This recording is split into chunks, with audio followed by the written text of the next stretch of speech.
Last week, I was lucky enough to score an interview with new Niceville Eagle football coach Richard Morgan.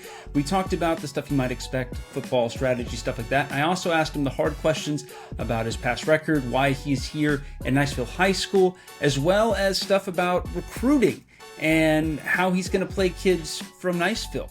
It's a very interesting interview, and I got a lot out of it in terms of what I think is going to happen in the next year. So here it is for you now.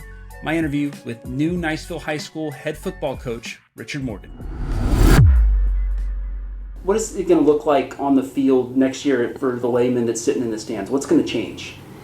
To be honest with you, I don't really know what's going to change because I haven't even evaluated the kids yet. I'll know a little bit more after spring ball. We're going to run our offense, our defense, and some things may look similar to the past. Some things may be brand new, but it's going to be the offense that we bring in. So after I evaluate the kids, I'll have a little bit better idea of how we're going to operate. Like I tell everybody, it's players over plays anyway. So I'll make sure that the offense is catered towards what we do best and what our talents are. So I'll know a little bit more in about a month of how that's going to look. But we'll make sure we put our players in the best position possible. We'll give our guys a chance to do something with the ball, and we'll make sure that we're attacking on defense. And kids that give us everything they got and play hard are going to be on the field, and we'll play exciting football. We'll play football that the entire community will be proud of. A lot of people applied for this job. Mm-hmm. We picked you, but why did you pick us? Why Niceville?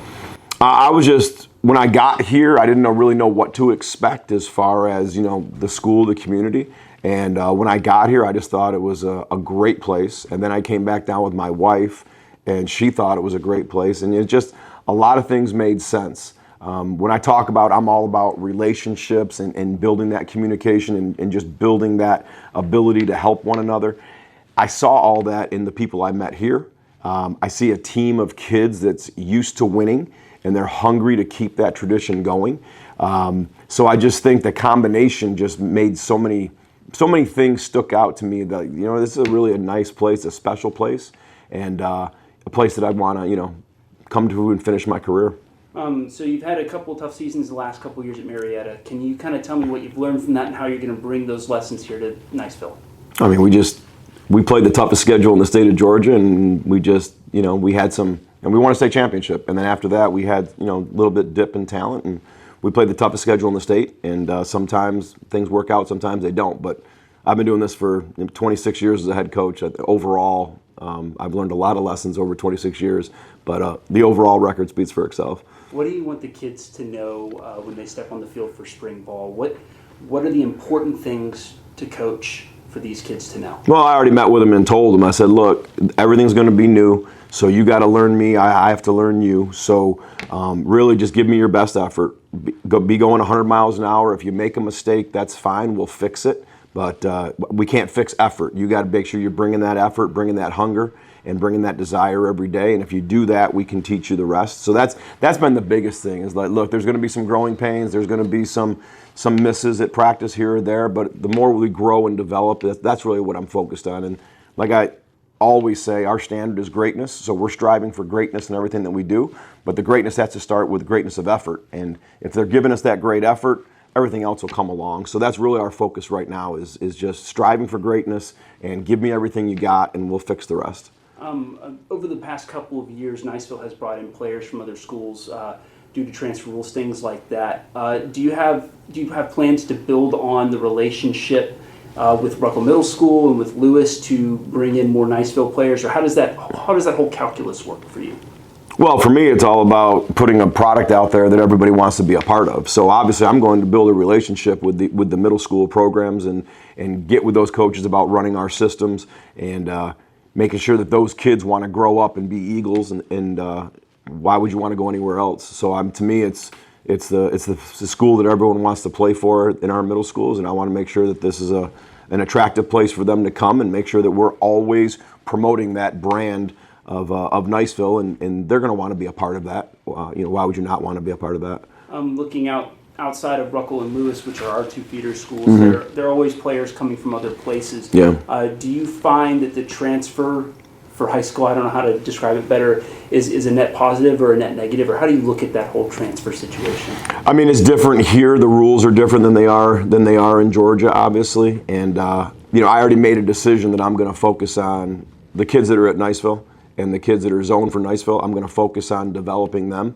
And then if other people see it as a attractive place that they want to, come to or apply to come to, that'll be on them. But I'm going to focus on what we do here every day. I'm going to focus on this community, building these young men up into great people. And that speaks for itself. And anytime you do that and you're successful, naturally other people want to be a part of it. But my focus is going to be on these kids.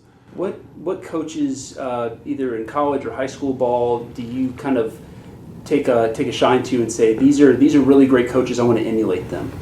There's so many great coaches. I mean, there's lots of guys out there. I mean, my high school coach, back when I was in high school, Bob Adams was a great man that, everyone wanted to be like. Nowadays, obviously Nick Saban is incredible, and he's the GOAT for a reason. Kirby Smart has been a tremendous coach in Georgia over the last few years since he got that job. But there's so many great ones. But I've met so many, and I think you take a little bit from a lot of people that you watch and you admire, and you think they're doing things the right way. I think you do that a lot. But I mean, they're all special in their own way. But obviously, those two guys have stood out for a long time. Looking at the way the community supports this team, the boosters, how do you typically go about building relationships with those outside players that don't ever see the field, right? Teachers and boosters, parents. How does that work in your world? Well, to me, it's all about visibility and availability. So you got to be out there. You got to be last night I spent my night at the baseball game. The night before I was at the softball game. I've had an opportunity to meet a lot of teachers. Unfortunately, the school year is almost over, so I'm not going to have as much time. But to me, it's all about being out there, being visible, taking care of people, making sure that you're supportive of them.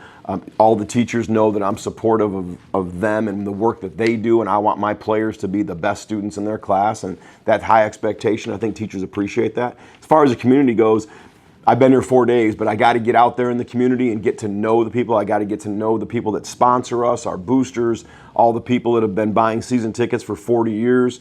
Those are all people that I'm going to reach out to and become a part of the community with them. It's just right now I need some time to get that done. But those are all things that I value as being very important. I think it's important that people see the head football coach.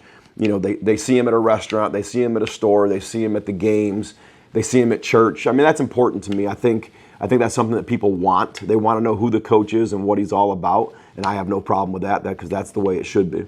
What else do you want people to know, either about you as a coach or Niceville as a team? What other things are kind of kicking around in your mind right now? Just that they're going to get our best effort. Me, my staff, the entire team is going to get our best effort, and we're going to strive to uphold the standards of Niceville. You're going to see a bunch of young men that are going to have high expectations, and they're going to have that standard of greatness, and they're going to want to accomplish great things and hope that our team makes an impact in the community and makes an impact on our school.